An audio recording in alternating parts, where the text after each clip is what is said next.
Okay, wow.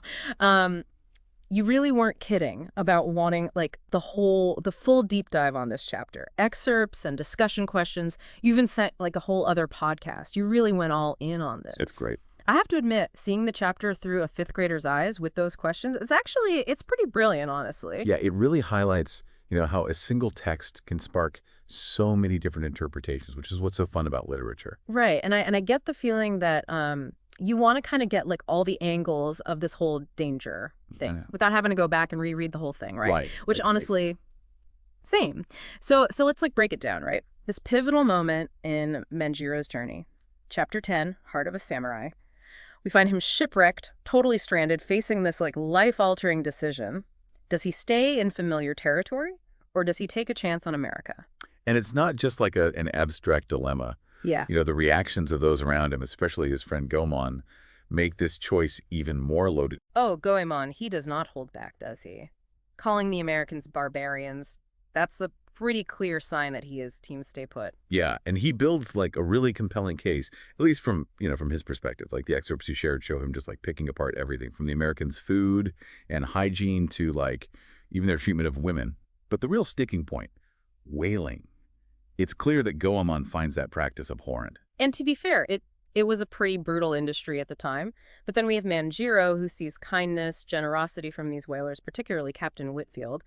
And what I thought was interesting is how he connects those positive treats to the gifts they'd received, like new clothes, a bit of money. For someone in Manjiro's position, I mean, those gestures carry a lot of weight, right? Absolutely, and it shows how our backgrounds shape our worldview, right? We can't analyze Goemon and Manjiro's reactions without acknowledging the cultural lens that each of them is looking through, right? Goemon's rooted in tradition, he's mistrustful of the other. But Manjiro, he's starting to see the possibility of something different, something beyond the confines of what he's always known. And that's where I think this whole chopsticks versus forks thing comes in. It's such a small detail from the book, but the discussion questions you sent, especially those from like the fifth grade perspective, it makes you realize how deeply ingrained our ideas of normal really are. Exactly, yeah. It's a perfect illustration of this idea of cultural relativism, the idea that what's considered acceptable normal varies from culture to culture, and what feels natural in one context might seem totally bizarre in another. And oftentimes we don't even realize these biases are there until we encounter something truly different. Which is like the opposite of ethnocentrism, right? That idea that like your way of life is superior to others. I can see how Goemon's anxieties about the Americans really highlight that tendency. Absolutely, yeah. He's projecting his own fears and anxieties onto the Americans, and he uses like the most extreme examples he can conjure to try and dissuade Manjiro from going. Just imagine being so deeply rooted in your own cultural norms that anything different seems not just strange, but dangerous. Yeah. It's a powerful force in this chapter and likely throughout the book. Yeah, it makes you wonder, would we have that same courage that Manjiro has to kind of like embrace the unfamiliar, even with all the risks involved, especially when those risks start to feel very, very real, like they do at the end of the chapter, right? Yeah, that's where the chapter takes a brilliant turn, wouldn't you say? This walk on the dark path, the feeling of being watched. The author really masterfully builds suspense here, using all these sensory details like crunching footsteps and whispering shadows to really put us on edge as readers. And then bam, that cliffhanger ending where Manjiro gets grabbed. Right. Talk about leaving you wanting more. It's like the title Danger suddenly takes on this whole other meaning. Yeah, but like what kind of danger are we really talking about here? Is it purely physical? Like is it this threat lurking in the shadows? Or could it be something more insidious, something that threatens Manjiro's very identity? That internal conflict, that pull between the familiar and the unknown is really a powerful force in this chapter. It's like he's standing at a crossroads, and each path holds a different kind of danger. On the one hand, he has the security of everything he's ever known, his friendship with Goemon, their history, their shared culture. But on the other, there's this exciting, unknown world calling to him. And it's represented by Captain Whitfield and the promise of America. Yeah. Right. And what's I think, so beautiful about this chapter is it doesn't offer any easy answers. Yeah. It leaves us, the readers, grappling with those same questions right alongside Manjiro. And it forces us to confront our own assumptions about the world and ask ourselves, what would we do in his position? It's not just even like choosing a path, though, is it? It's that fear of what you might lose or who you might become if you stray too far from what you know. Even those multiple choice questions you sent, some of them touched on that, like that fear of Manjiro being enslaved. It's like Goemon's worst nightmare is right there on the page, like a test answer just waiting to be circled. It speaks to the power of fear, especially when it's rooted in the unknown. Hmm. And Goemon really projects those anxieties onto the Americans. He latches onto the most extreme consequence you can imagine, enslavement.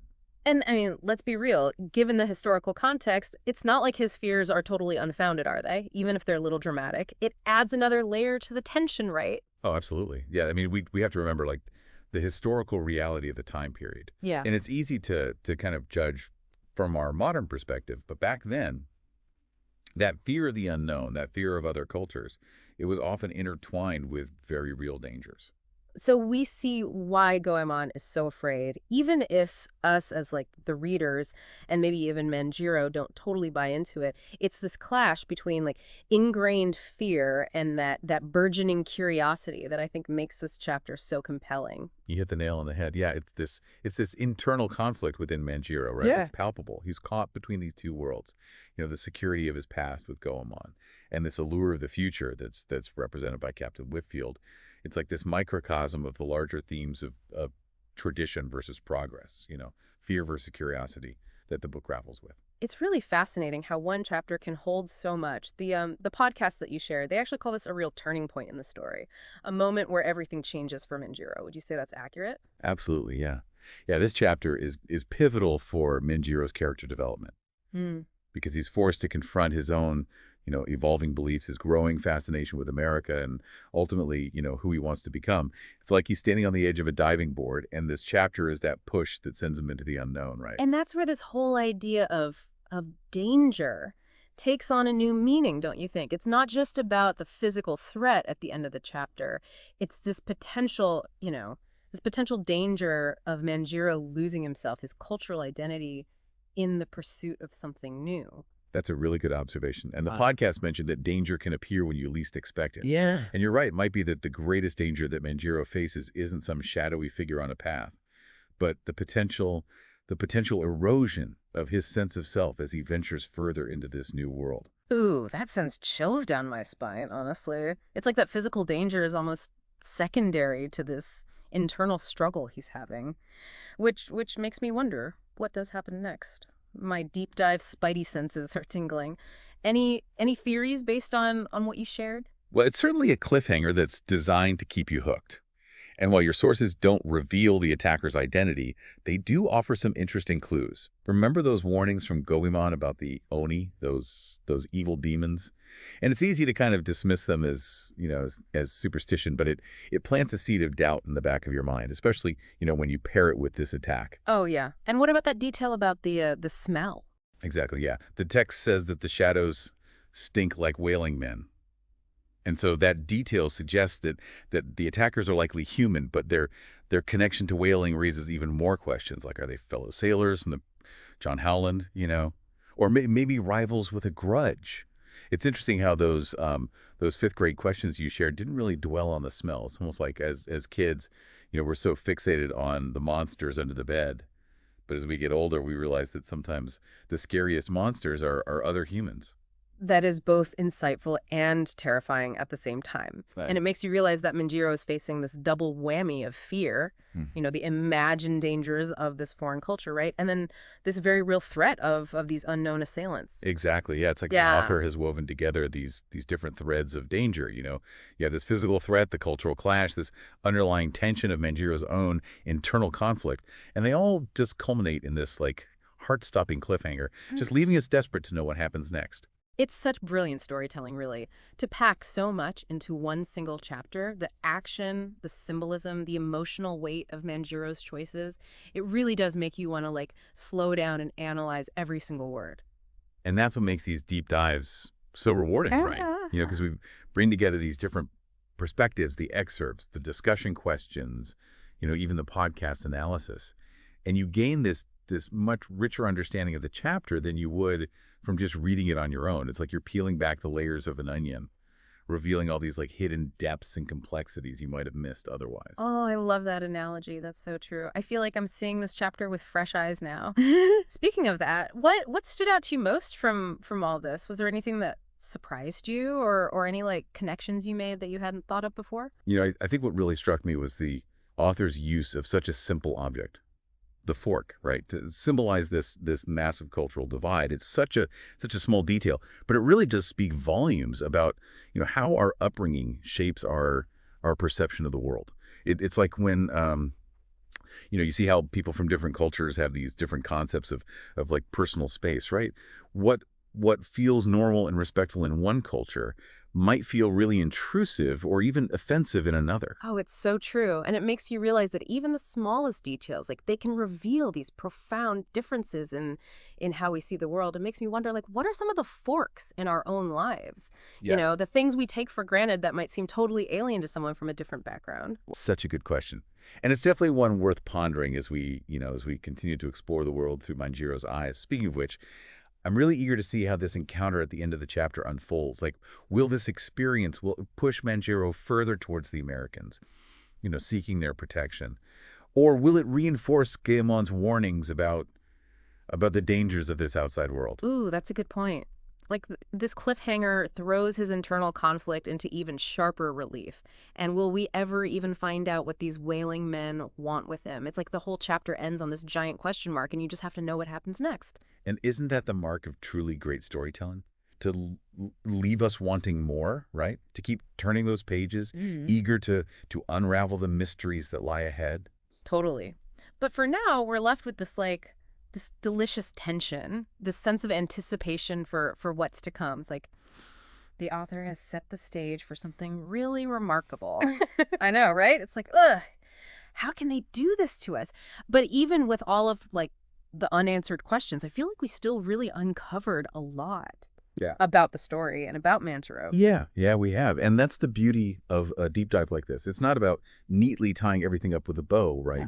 It's more about exploring the text, peeling back those layers of meaning, and then you come out of it with a deeper understanding of the story, the characters. And maybe even a deeper understanding of like ourselves, right? Because we've been talking about all these themes, fear of the unknown or the allure of something different than what you know, even just like finding the courage to kind of like embrace new experiences. Those are all things that we grapple with in our own lives too. Exactly, yeah. This chapter with all of its twists and turns, it acts as a mirror in a way, and it reflects our own internal conflicts back at us.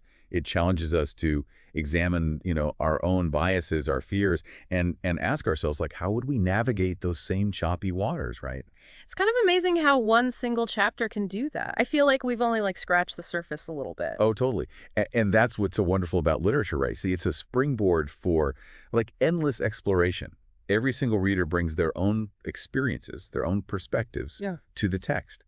And those interpretations can really spark some fascinating conversations and insights. So true. So for anyone listening out there, we encourage you to keep diving deeper into this chapter, into this whole book. What resonated with you? What questions are you guys left with? Yeah. What are you thinking about after this? And here's a thought to ponder as you continue your own exploration. Okay, so Manjiro's physical journey, right? It's just beginning. But it's clear that it's his internal journey, this struggle to kind of reconcile his past with this really uncertain future. That is where I think the real danger lies. And I think that's where the real growth is going to be too. Oh, such a powerful insight. Well, I think on that note, I think we've given ourselves and all of you listening a lot to think about today. Thank you so much for sharing your deep dive with us. It's been so fun to like journey through this chapter together with you. Yeah, this has been great. Thank you for having me. Of course. And to everyone listening. Until next time, we'll see you later.